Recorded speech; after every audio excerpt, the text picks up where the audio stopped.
Learn the deep, dark, secret history of how Gamora, the world's deadliest woman, went from prisoner to protege. All this and more in the pages of Thanos issue number 2. Let's hop on in together and find out what happens next, shall we? Alrighty then, so picking up from where the last issue left off, Thanos and his goons had assisted in the wholesale slaughter of the pacifist planet known as Zen-Woobury, and I mean, nothing makes Thanos feel better than killing people who don't fight back. In fact, Thanos would happily have killed Gamora, the last member of this planet's race, but he decided against it when he discovered that she too could see his love mistress death, and so he instead opts to take her prisoner until he can get to the bottom of why exactly that is. Obviously, Proxima Midnight, Ebony Maw, and all the other members of Butcher's squad aren't exactly in love with the idea of taking on a kid. In fact, in all the time they've worked for Captain Thanos, they've never once even seen him take a prisoner, and obviously, being a group of sick-minded supervillains, they jump to the conclusion that Thanos must be sinking to whole new levels of depravity to pass the time and boredom. In fact, is Thanos going to eat that kid become something of an on-running gag throughout this issue? Now, Ebony Maw, being the ship's tactician, decides to use a different tact when handling Gamora. Everyone else just wants to put her out of sight and out of mind, but he decides to try and feed her in hopes of gaining some information. Maw ends up greatly underestimating the deadliest child in the universe, as Gamora has already formulated a plan to escape. She's also not that little, she's about 13 in Zen-Woobury years. She gives Ebony Maw the slip, and what follows for the rest of the issue is the Butcher Squadron trying everything in their power to hunt the girl down before she can embarrass them in front of Thanos. And because members of Butcher Squadron don't last for too long, they've even taken on 2 new members this issue, the Blood Brothers, who you may recall as recurring Drax foes back when he used to have series. Now, where is Thanos right now? Well, he's back in his Depression casual gear that we've all come to know and love. The Magus, Thanos' arch-nemesis at this point in history, decides to hijack his strange computer and mock him for his failure on the planet. Thanos does not take this very well, although his spirits are raised quite a little bit when he discovers that the Magus was not able to convert any member of Gamora's species to his strange religion. The people of Zen-Woobury all choosing to die instead of be converted, and because of that, he's pretty interested in Gamora. This interest is only further heightened when we discover that Gamora can actually hear the Magus taunting Thanos as well when no one else on the crew can. Now, you would think, having earned Thanos' favor as much as she has, Gamora won't have to defend herself, but she does. Infesta, the weird spider-looking member of Butcher Squadron, speaks out of line to her. And despite growing up on a planet full of pacifists, Gamora is more than okay stealing his dagger and threatening to stab Infesta. Thanos doesn't let this happen, instead choosing to kill Infesta himself. As the comic winds down, this interaction only highlights the horrible truth to Gamora that right now Thanos, this evil tyrant,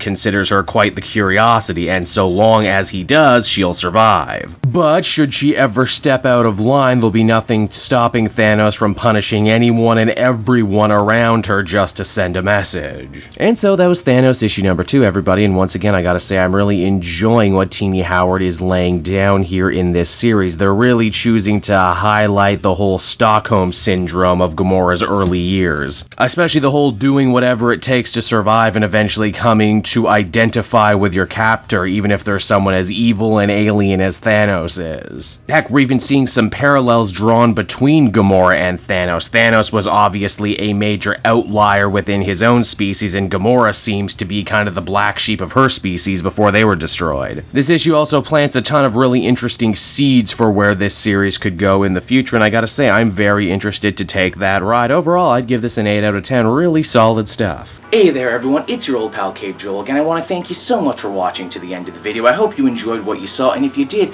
why not take a closer look at some of these other videos I have available from the channel. Then you can follow me on Twitter and Facebook at Cave Joel, so you're always up to speed on what I'm doing next. And hey, if you're in a supportive mood, why not check out my Patreon page? Patrons get exclusive access to videos and content before anyone else, and you can do so for as little as $1 a month. I would really appreciate it, and with that, I will be sure to be back again next time with even more great comic content that smacks of greatness. Bye-bye, everyone.